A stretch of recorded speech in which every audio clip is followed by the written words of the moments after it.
The Dingers podcast is on the air. I'm your host, Mitch, and this is episode 94. We're up to 94, man. 6 more, and I get that cupcake with 100 candles in her. Ooh. Man, you are looking really good we're looking really good in our new Field of Dreams Cubs hats. Yeah, twinning is winning. Twinning is winning.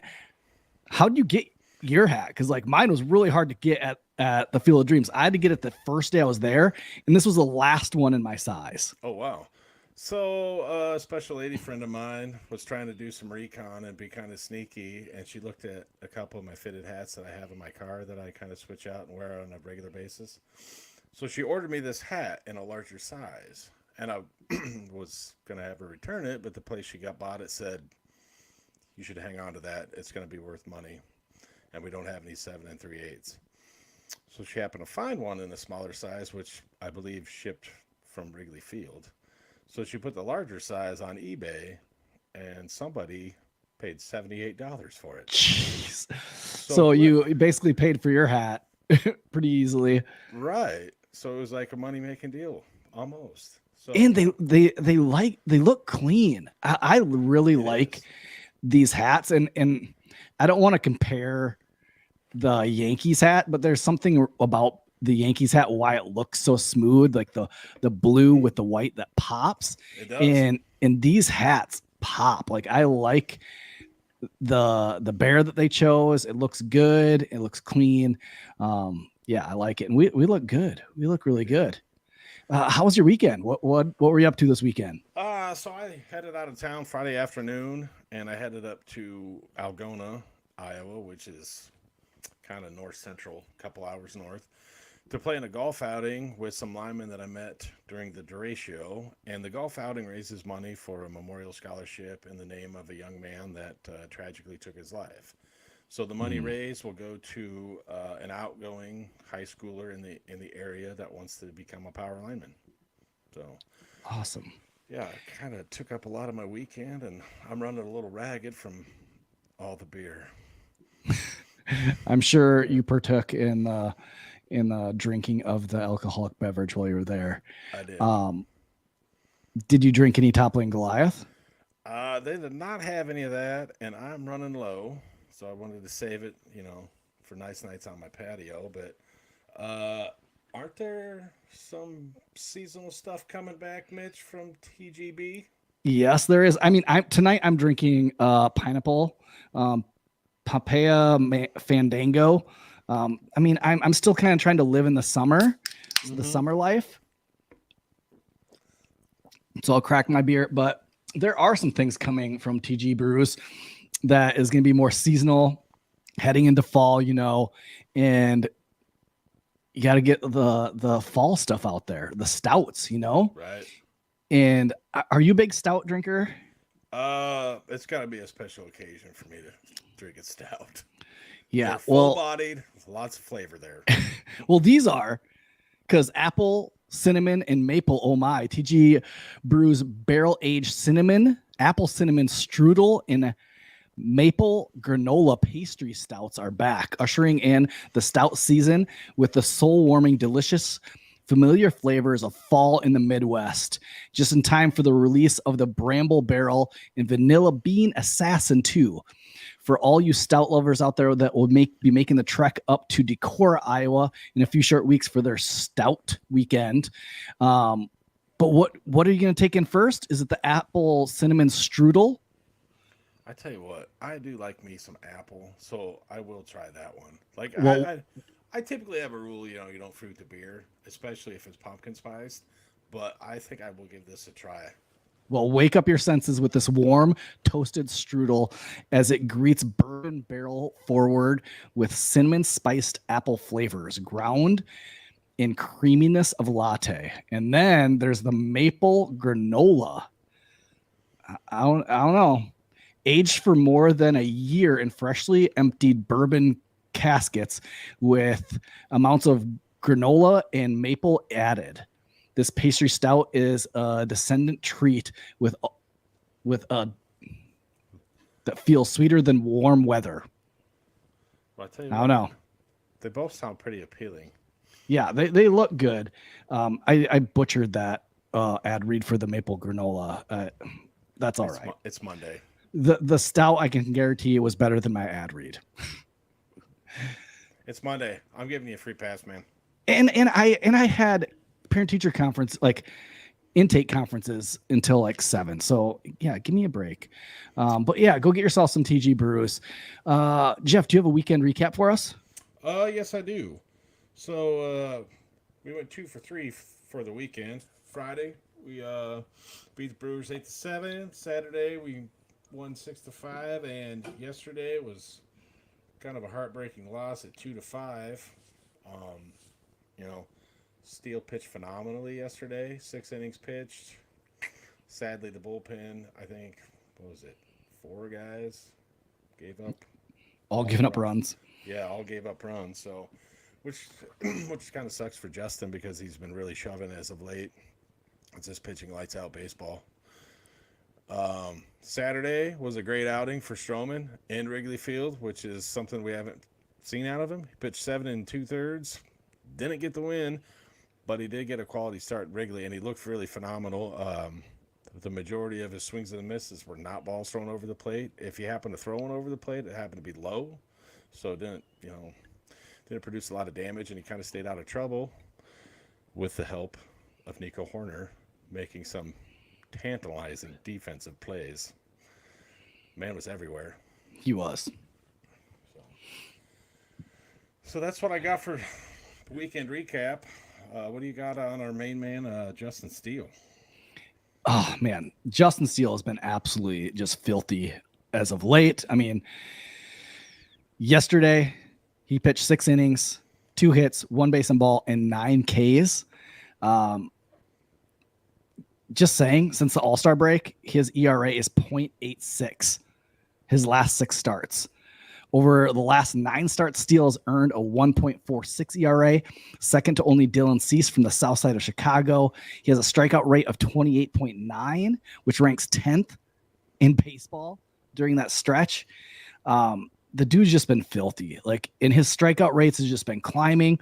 And I feel like he's getting where before his strikeouts were high, but his pitch count was also high. I think he's figuring out how to manage that a little bit better so he can pitch a little bit longer into games.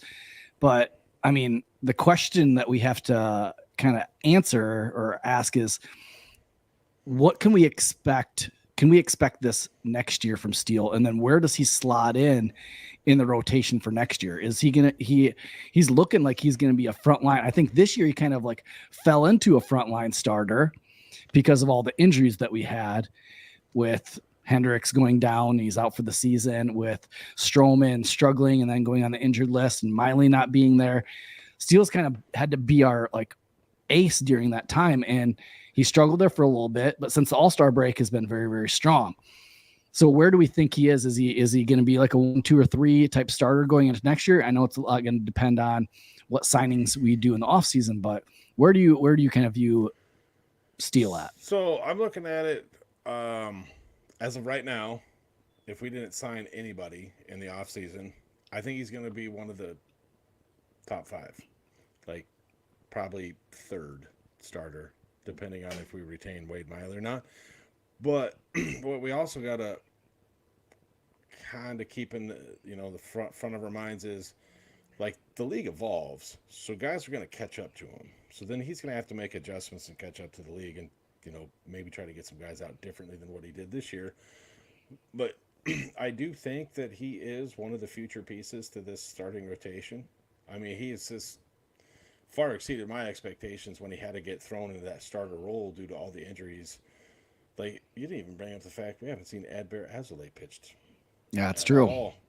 Wade Miley's only made like 5 starts. We haven't seen Hendricks since what? Right after the All-Star break or right before?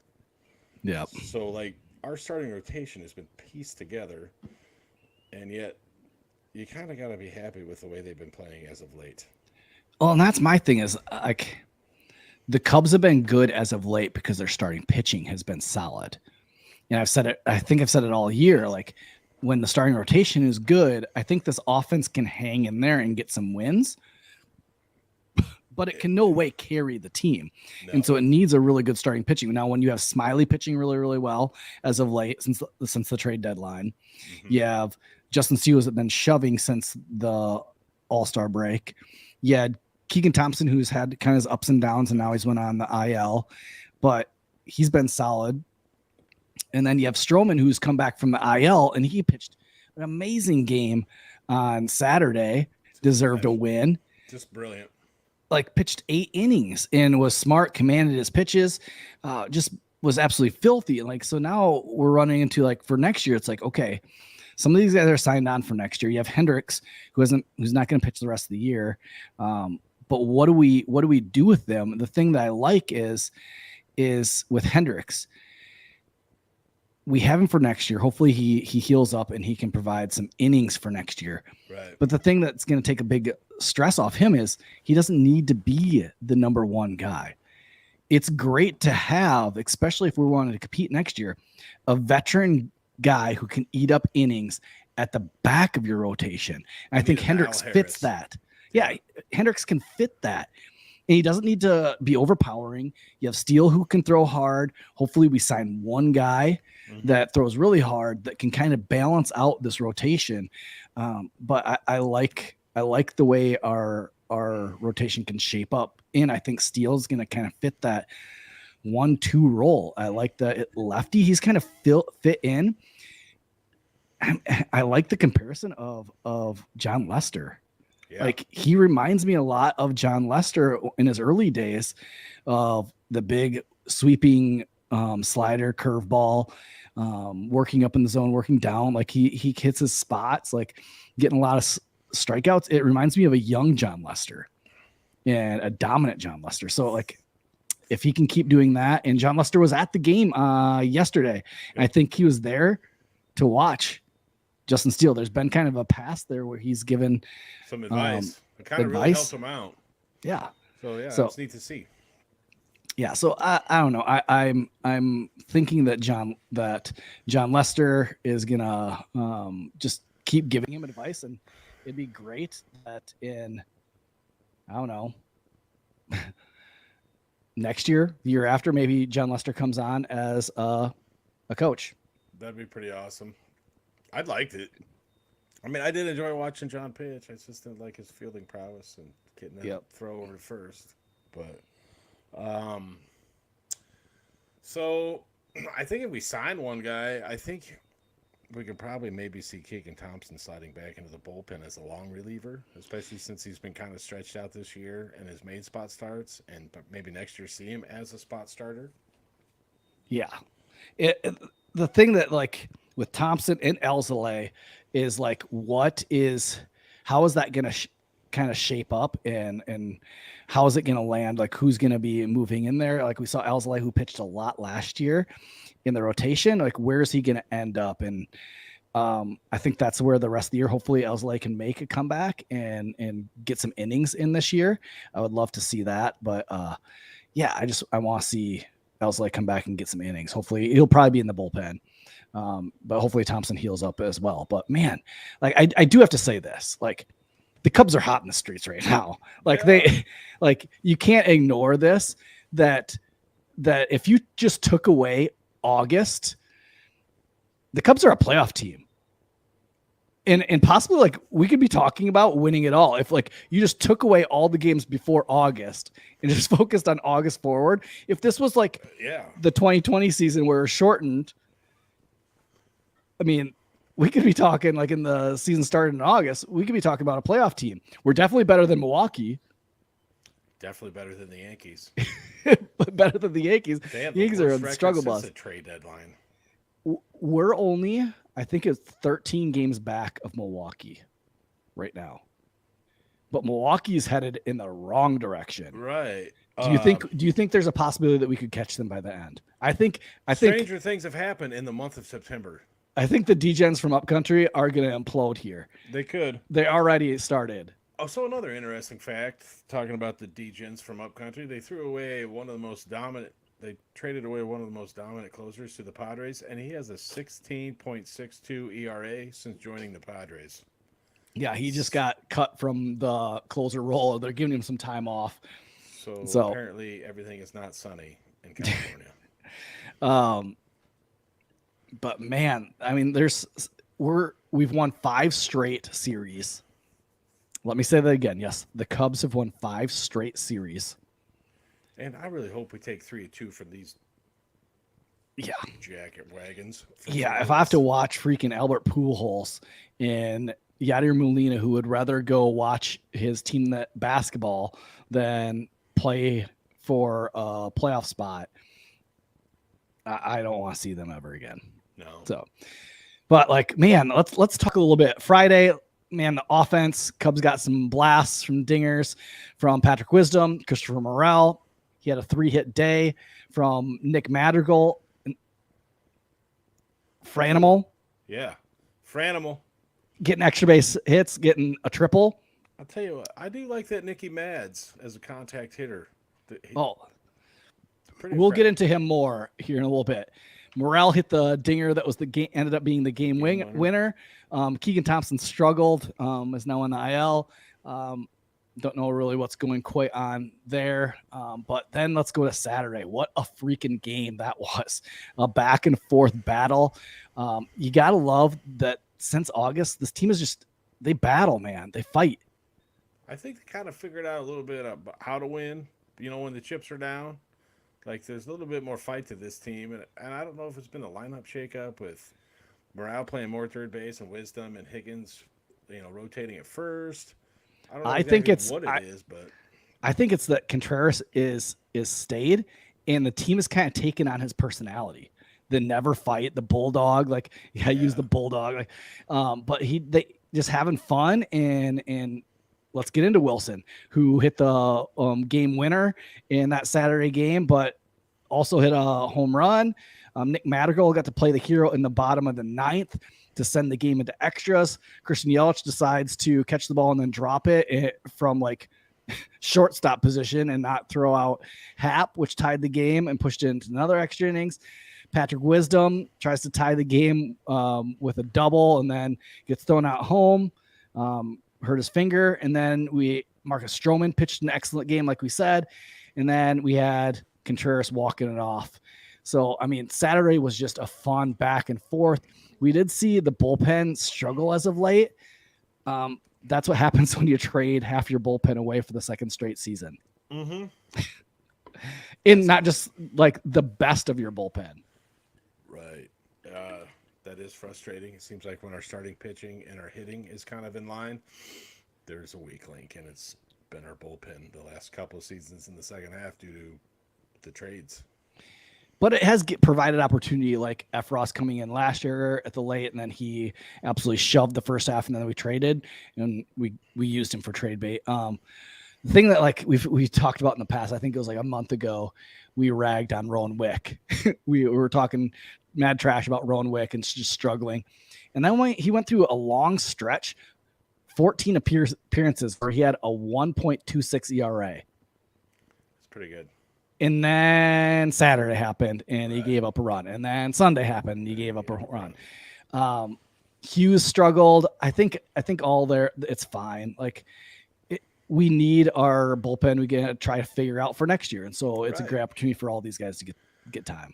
I mean, because who knows who we're going to start with in the bullpen? There's probably going to be some new faces for sure. Oh, definitely. Jed will do his thing and pick up like a whole new slew of veteran bullpen arms that he can try to flip, and maybe some of them turn out. Some will, some won't.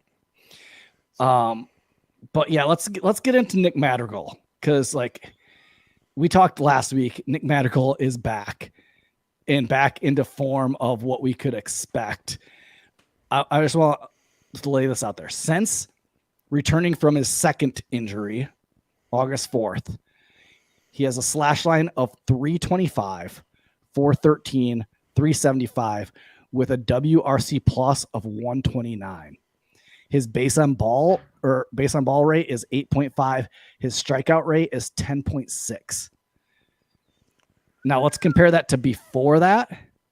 He had a 304 average, 368, 333, 103, 6.4 base on ball, and K rate of almost 14.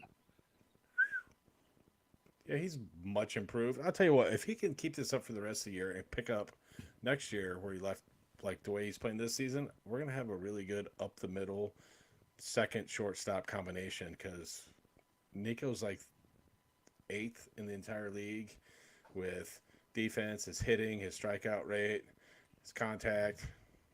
I mean, they're both playing absolutely phenomenal right now. Well, I like how Nico, or Madrigal, they've been having him in the leadoff role. Do you like him in that leadoff spot? I do. I think he played there early in the season, and I think he hit better when there wasn't anyone like in front of him. It kind of seems when he gets through the lineup a little bit and he like bats third in an inning and there's somebody on that he kind of seems to struggle there. But Well, I think he then starts chasing a little bit more and feeling like, oh, I'm the contact guy. I have to hit everything. And right. like yesterday, he led off the game with a 14 pitch at bat. And like everybody else in the order is like giving him some huge high fives and hugs when he comes back into the dugout. It's like, you saw everything from that pitcher. Like, thank you. Like, and not only that, like you got Woodruff who threw 14 pitches just to you in the first inning. I think he was up to 36 by the end of the first inning. Like, okay, that means we're only going to see about 5 innings of Woodruff, who's a really good pitcher. Right. And so you got to love that out of Nick Madrigal. He's been doing that from the leadoff spot a ton, just working great at bats, has a great approach. And yeah, I like what I am seeing out of Nick Madrigal, and it makes me confident going into next year that I don't know if Nick Madrigal is the long-term solution, but he could be a valuable piece in maybe not a starter, but he's a contact guy. You might need that. I'm kind of thinking like if he isn't the starter, he can be the Tommy La Stella of this next group, or he can be what's the guy I'm thinking of played Mike outfield? Not Fontenot. What's his name? Coughlin. Oh no, or like, yeah. So like, I mean, he could play a valuable role, and that's what we've talked about before. Like the thing that made that 2016 team was it was so deep, and it gave guys rests, and they moved around. Like Nick Madrigal could definitely do that, and hopefully we start seeing that this is the baseline of what Nick Madrigal definitely is going forward, because he's been playing some great baseball, and everybody talks about his trash defense. I feel like he's played some really great defense. He's turned some quick double plays with Nico. Yes, there was a tough one the other day where the throw went from third baseman. It went McKinstry.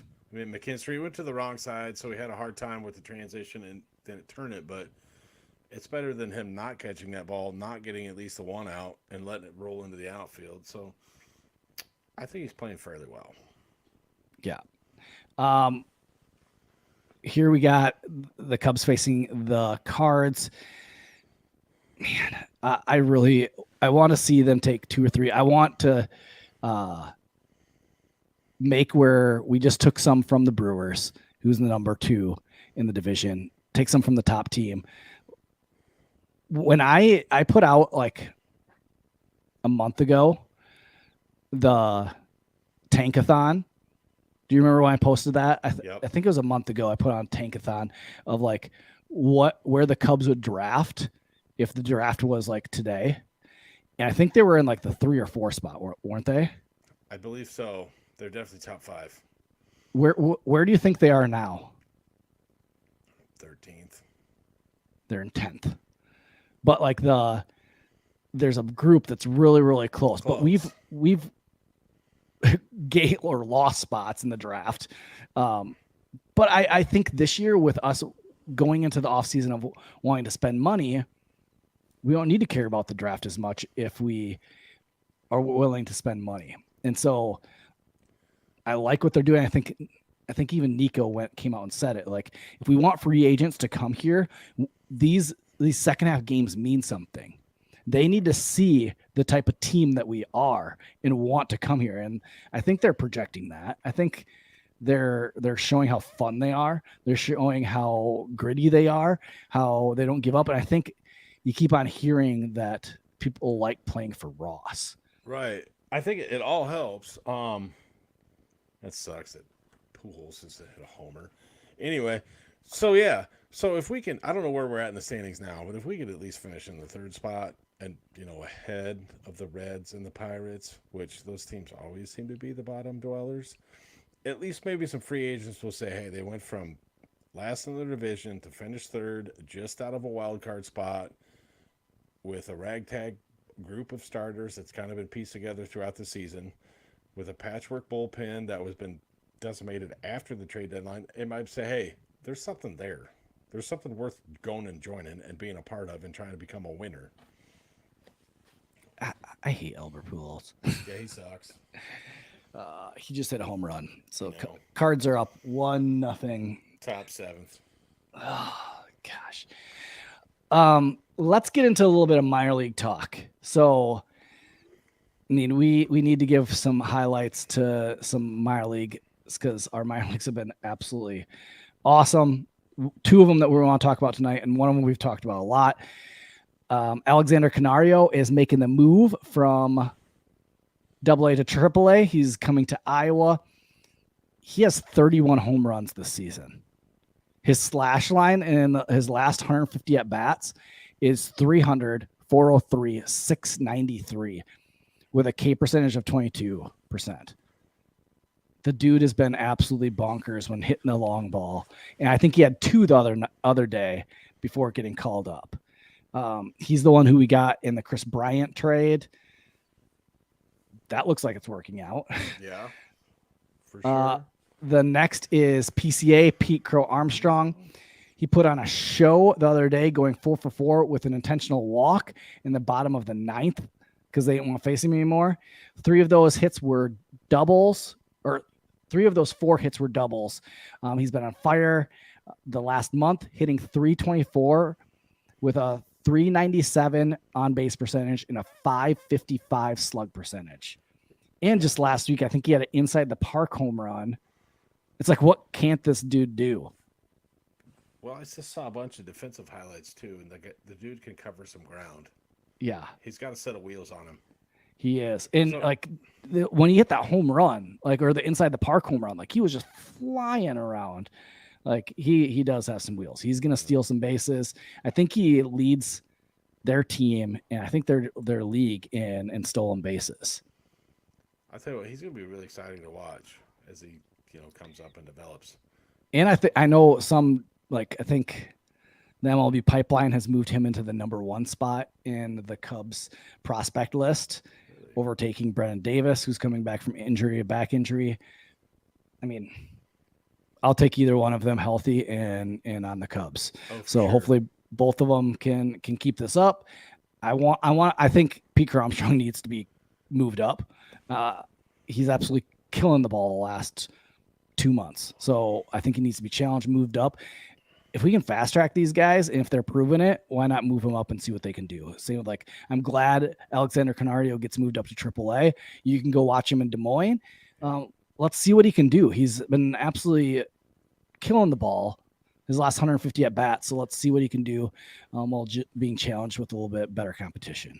Yeah. So, speaking of seeing him, so there's 2 chances to see Pete Armstrong on the Marquee Network. That's Thursday, September 1st, and Sunday, September 4th. They're going to have the South Bend games on the Marquee Network.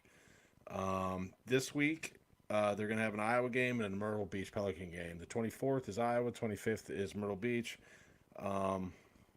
Game times noon for the Iowa game and 6:05 for Myrtle Beach. Next month, you're going to see 2 South Bend games, a Myrtle Beach, a Tennessee, and the rest of the games are all Iowa Cubs games starting at night, pretty much. A couple of noon first pitches. So if you want to see the young stars and you don't live in the area, tune into the Marquee Network and you can catch some South Bend, Myrtle Beach, and some Iowa Cubs games. And they've started a Road to Wrigley show on the Marquee Sports Network. I think it's every Friday night, where Elise Menaker, who's been on our show, and Lance Brozdowski, who's been on our show, great analyst for the Cubs. that work for Marquee that break down all the games from that Friday night and jump in live and give you all the information that you need about minor league. So I would really highly encourage you to listen to that or watch that because it's great. I watched it the other night. They just kind of jumped around. It was great kind of seeing PCAs at bats. And they jumped to Alexander Canario at bats. So they kind of jump from different teams, but give a highlight to all of them. So it's great. So I'd highly recommend that. Sweet. All right. What else are you into watching there, Jeffrey? All right. So I was just I was reading an article today about Bob Newhart. You know, he's a Chicago native, longtime Cubs fan. I even think he did a little play-by-play when Harry Carey was out. I think he had a stroke sometime in the early 90s sometime, and they had like guest announcers. So during the pandemic, I watched the Bob Newhart show, his first show, which this September it'll be 50 years since his first episode aired on CBS. Then I watched Newhart, where he owned the bed and breakfast in Vermont.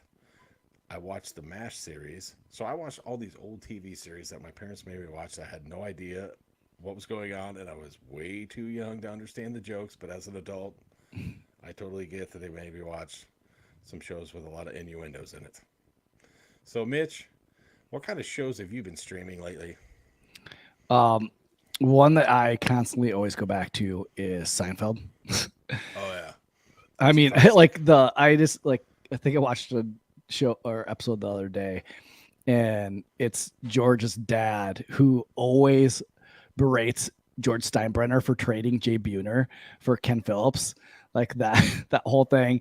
And then the Keith Hernandez episode. Oh, yeah. Like there's so many baseball ones in there, or like Kramer telling Yankee star Paul O'Neill to like made him promise to hit a home run for the sick boy. Yes. Like those things, like those, but like there's Seinfeld's like, I mean, my era of like in high school watching Seinfeld. So that's one show that like I'll always go back to. More recently, my wife and I have been watching Only Murderers in the Building. Have you checked out this show? No. Oh, it's great. So Only Murderers in the Building has Martin Short and Steve Martin. Like those two like are comedy geniuses like together. Like I always think like the Three Amigos. Yes. Like, but like they're great. Selena Gomez is in it. It's on season 2. I think there's one more episode to come out, but really great. And then like Yellowstone, I'm a huge Yellowstone fan. So those are the 3 that I've been streaming. I've been going back. Like I want to go back and watch all the Yellowstone before new season comes out here shortly. But yeah, those are the three that I've been watching. Yeah, you picked some of those. Like I love Yellowstone and the spinoff, and I'm really excited to see like the spinoff of the 4 Sixes ranch. Oh yeah, where Jimmy goes. I think the other one is going to be 1923. Yeah. Yep. So I'm curious to see those. What other 2? What other shows have you streaming?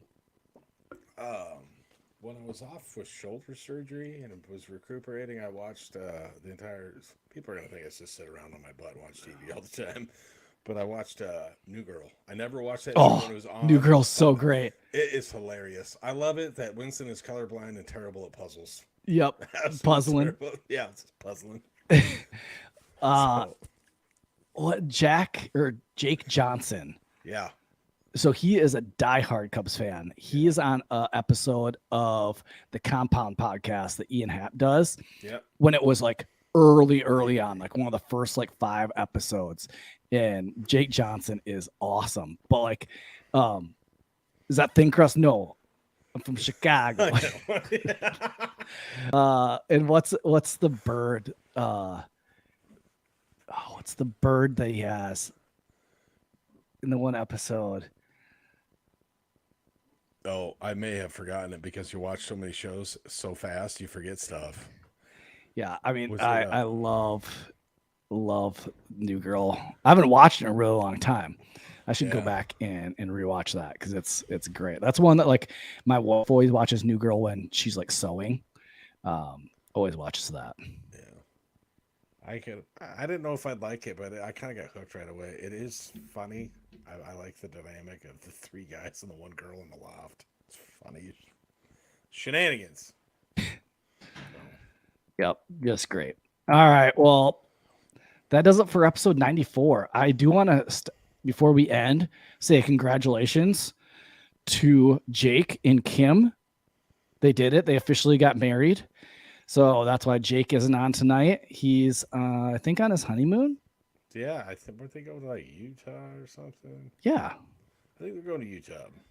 So that's what. So, but congratulations, Jake. If you're listening, best of luck on your marriage.